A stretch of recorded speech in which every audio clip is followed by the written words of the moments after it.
discussions to happen with live feeds coming in from a number of sources. Whether that's you know, the source or the person you're interviewing in the field, with a reporter in the field, with somebody back in the office, or multiple people having kind of a smackdown before the big football game. It seems like there are a lot of applications to this multi-panel display of multi-feed. We don't know yet whether it's going to be worth doing. It's a brand new group coming out, and we're always looking for, you know, other alternatives out there. So we'll see how this goes. We don't know if it'll also play very effectively in the upcoming political season. We've been talking about the possibility of having issue-based debates, either before a formal debate or after, to carry on the discussion around key topics. So, anybody, what do you guys think about something like this? Is this something that might change how we cover certain types of stories, multi-panel? It's going to depend. I mean, you got TwitCam out there moving around with some things, and the other one that doesn't, not TwitCam, but the other one. There's another one that allows you now to do that. I can't think of the name of it. We moved around with it last summer. It's just really the shareability. Once it links to a Facebook or gets into that viral space, that's what's going to be the game determinant. Accessibility and shareability. So, before we leave the whole tiny chat, so before we leave the whole live video from smartphones thing, one thing I didn't address here because it's so fundamental, it didn't even make the cut of the first group, which was the jot postings into the newsroom, is very basic content management systems, and you know, the ability to post updates, you know, with using Twitter or any of the other established means of micro reporting are also, it's almost ubiquitous. So I think we're all doing that now, but I wonder how that's going to play out, how that will be integrated into our coverage of events. And I don't know, I would assume most of you have some form of Twitter flow coming into your sites, you know, either full-time or for specific focused coverage. Is that, you see that increasing, plateauing? Where are you going with Twitter on your news events? I think with news with us, I mean, we see it a lot more with breaking news there. Where we've gotten the most use out of it is high school sports, updated sports scores, people talking in games, stuff like that. That's where we've seen the most use out of it. We haven't seen much use out of it as news, but we haven't had that huge major breaking news event in our small town yet. Right. So I'd be surprised if we had that. I think we have it now. Right. And how do you balance the utility of a Twitter push for both the reader and our brand building efforts against the desire to have this, again, not a walled garden, but to bring people into a common environment where we've used our skills as professionals to build complete packages that have all the context around it? How do you balance that is something that I frankly don't have an answer for yet. Is there an answer for that? Does anybody have that? It'd be great to hear what it is. So again, you know, didn't really put much in about Twitter and these other micro-posting capabilities because I think it's ubiquitous. We're all using it, trying to figure out what we do with it next. So now, having gone over the video thing, wanted to put a couple of things here just as stage setters so we can start talking about this a little bit.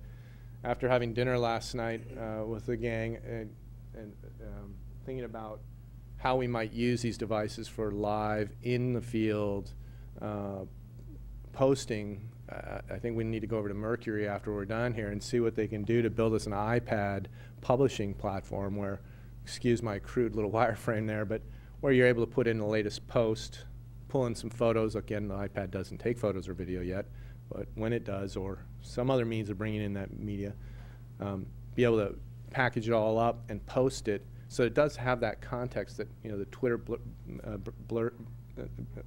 bursts don't really provide us. It's something that we're very interested in bringing forward. Yes?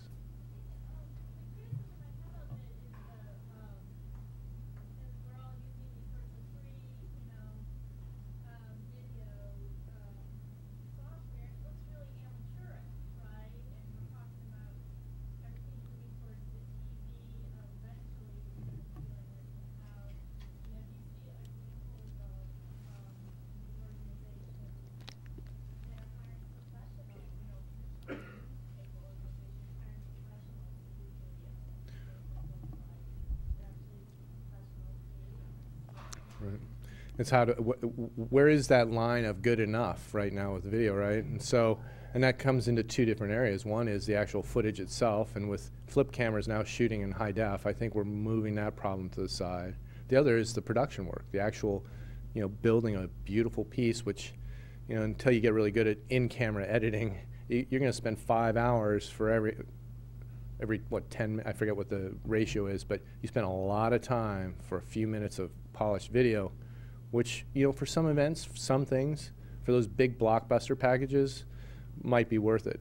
We had a group of reporters from our paper in Tucson walk the border, and they spent a lot of time gathering, from Texas to California, and they had a ton of video, and so we did both. We had a whole library of raw footage, which has a gritty appeal of its own.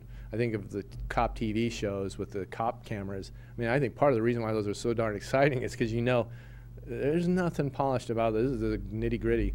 And then we had some pieces that were really summary pieces about the key themes and topics that were carefully crafted, and those took weeks to build in a couple of cases. So, it's that trade-off. When is it good enough? And I think that's exactly the point.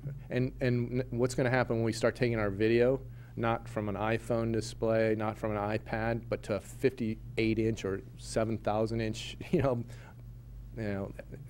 high-def television on a wall? It could look pretty nasty. So it's I think finding that balance and being good with it. We use vMix for our video platform for most of our news content, and we just finished developing with them a multi-rate capability so that if it detects a low connection speed, it serves, I think it's 600K, all the way up to a high-def bandwidth connection for people if they have that bandwidth connection. We want to be able to support whatever they can take, so that's part of it as well as the connectivity. Any other experiences along these lines of dealing with the qualitative issues of video, whether shot in a field and live or produced and refined back at the shop?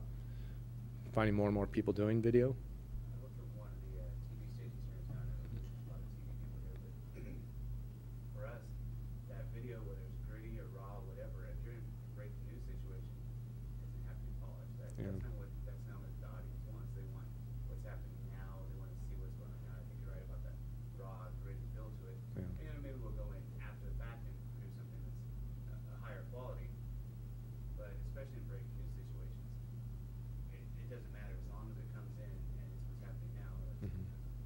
That's right. In fact, sometimes I think if we have a really polished piece, for whatever reason, it came back looking real clean, we might want to shake the camera a little bit to give it that feel. Just kidding. The other thing, this guy standing here, this is actually a kite product that we haven't started working with, but I don't know if we ever will.